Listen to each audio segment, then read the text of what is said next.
जब हम किसी से बातें करते हैं या देखते हैं हमारी बॉडी में हार्मोनल चेंजेस होने लगते हैं और ये एडोलेसेंट एज में अट्रैक्शन कॉमन होता है। ये होता है pheromones, energy, projection and looks की वजह से। But what if a person has big belly and bad breath, then there is a mix feeling of saying he is sexy in some way but he is quite disgusting too. या उसके पास होगी सरकारी नौकरी। जब हम किसी को जानने लगते हैं, ट्रस्ट करने लगते हैं, तब रिलीज होता है ऑक्सीटोसिन और उसी टाइम रिलीज होता है dopamine. And our brain loves dopamine, so उस पर्सन से हम बातें बढ़ा देते हैं डोपामिन इफेक्ट बढ़ाने के लिए। And this is what happens and we get attracted. यही होता है जब हम वो पर्सन से 1 या 2 दिन बातें नहीं करते, डोपामिन की आदत हमें अनकंफर्टेबल करने लगती है and we think we are in love. What is attraction in a romantic way? ये सबसे कॉम्प्लेक्स प्रोसेस में से एक है, या कहें हमारे ब्रेन का तरीका कौन हमारा पार्टनर, फ्रेंड या सोलमेट बन सकता है। ये बेस्ड होती है interest, value, experience and desires पर। What makes someone attractive to you? Physical traits, cultural values and हमारा एनवायरनमेंट भी उतना ही बड़ा रोल प्ले करता है। अगर अट्रैक्शन सिर्फ फिजिकली होता तो सब एक ही लड़की के पीछे भागते। स्टडीज़ में पाया हमारा लाइफ एक्सपीरियंस का अट्रैक्शन पे सबसे ज़्यादा इम्पैक्ट पड़ता है। Size, education, religious belief, value and economical status. Psychologist मानते हैं जिनका लाइफ को देखने का तरीका एक जैसा होता है, उनकी बॉन्डिंग ज़्यादा स्ट्रांग होती है रेदर देन जिनका डिफरेंट होता है। हमारी बॉडी में 4 मेन न्यूरोट्रांसमीटर्स होते हैं: dopamine, serotonin, testosterone, oestrogen, oxytocin. जो भी ज़्यादा होगा वो अट्रैक्शन की वजह बनता है। वॉइस कैसे मैटर करती है अट्रैक्शन में? It's all about the hormones. A lower voice in man is associated with the more testosterone, while a higher voice in women is seen as more stereotypical feminine. हालांकि ये सिर्फ pitch पे matter नहीं करती। One of the biggest predictor of attraction was a voice that sounded similar to their own. The researchers suggest this is because we prefer people who are like us and comes from the same community. इसलिए औकात से बाहर लड़की पे try ना करें। कटने के 99% चांसेस हैं, उसके बाद आप या तो देवदास बन जाएंगे या फिर एक यूट्यूबर।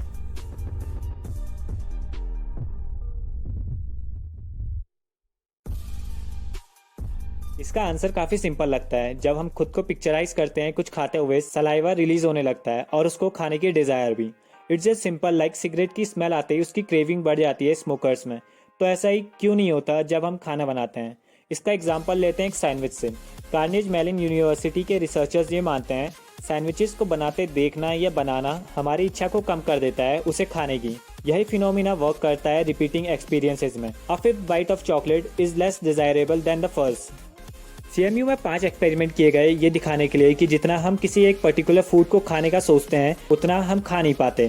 इसलिए नहीं कि वो हमें लेस एपेटाइजिंग लगने लगता है, इसलिए कि हमारी भूख कम हो जाती है। जब ये डेटा को कंपाइल किया गया तो हमें मालूम पड़ा हम खुद से बनाया हुआ खाना इसलिए कम खा पाते हैं क्योंकि बनाने वक्त ही हमने खुद को खाते हुए इतने बार इमेजिन कर लिया होता है, और इसे ही डे ड्रीम डाइट भी बोलते हैं। Well, this is half true.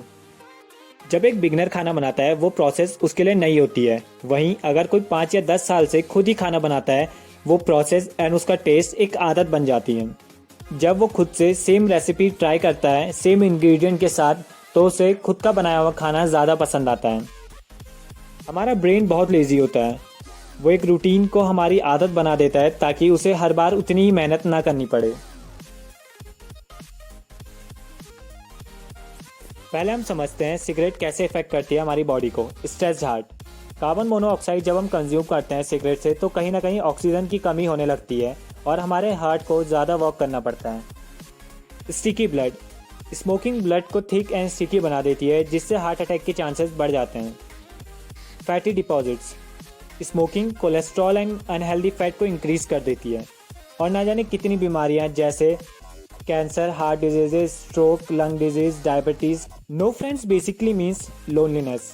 अकेलापन महसूस करना ज़्यादा खतरनाक है अकेले होने से। हार्वर्ड की एक रिपोर्ट सोशल आइसोलेशन और ब्लड क्लॉटिंग के रिलेशन को बताती है।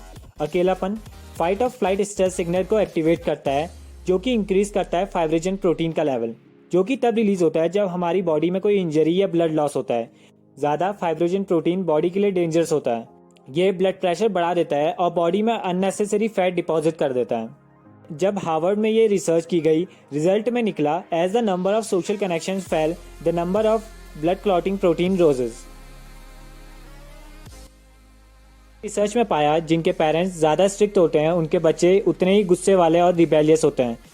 इसकी वजह कहीं ना कहीं उनके एटमॉस्फेयर को बताया गया। तो जब वो एडोलेसेंट एज में आते हैं उनका सोचने का नज़रिया बदलने लगता है और ये इसका सीधा इफेक्ट पड़ता है उनकी परफॉर्मेंस पर। ऐसे प्रेशर से sleep deprivation, eating disorder, anxiety, low self esteem, कई और बीमारियों के भी खतरे बढ़ जाते हैं। एक रिसर्चर जिनका नाम था सोतेरा, जिन्होंने देखा जिनके पेरेंट्स स्ट्रिक्ट हैं वो सपोर्ट ढूंढते हैं सोशल मीडिया पर because they feel unwanted by their parents, so they are craving attention from others. ये सिंपली वर्क करता है प्लेसिबो इफेक्ट पर। कोलोराडो कॉलेज में रिसर्चर्स की एक टीम ने रिपोर्ट तैयार करी जिसमें पाया नॉर्मली एडल्ट 20 to 25% ही रैम स्लीप को दे पाते हैं, जो कि उनकी लो परफॉर्मेंस का भी कारण बनता है। वहीं जिनकी रैम स्लीप अबव होती है 25% से, उनकी लर्निंग परफॉर्मेंस ज़्यादा बेटर होती है। वहीं हेल्थलाइन की एक रिपोर्ट बताती है जिनकी रैम स्लीप 25% से ज़्यादा होती है उनको कहीं ना कहीं एंजाइटी डिसऑर्डर होता है। Facial expression basically voluntary and involuntary movements होते हैं जो कि 43 फेशियल मसल्स के मूवमेंट से होते हैं।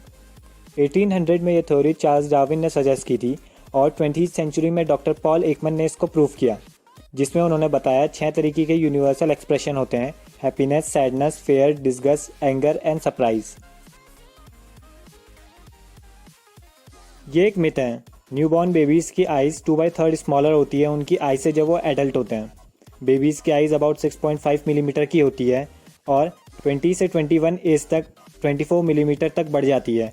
आइज़ नॉर्मली 19 ईयर्स तक बढ़ना बंद कर देती है, लेकिन उनका वेट लाइफ टाइम तक बढ़ता रहता है। एक रिसर्च में पाया जब हम पैदा होते हैं हमारी आंखें छोटी ही नहीं बल्कि लेस यूज़फुल भी होती हैं।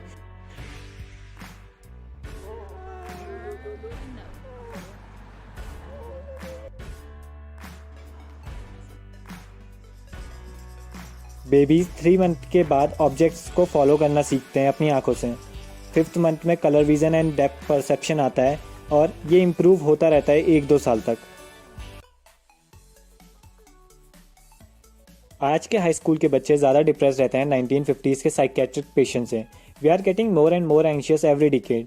साइकोलॉजिस्ट ने जब इस पर रिसर्च की तब पाया इसके कुछ मेन रीज़न थे: सोशल कनेक्शन में कमी, changes, job of parents, civic organization, religious communities में पार्टिसिपेट कम करना, अकेला रहना ज़्यादा पसंद करना। ये सारे ही factor worry, anxiety and depression में अपना योगदान देते हैं।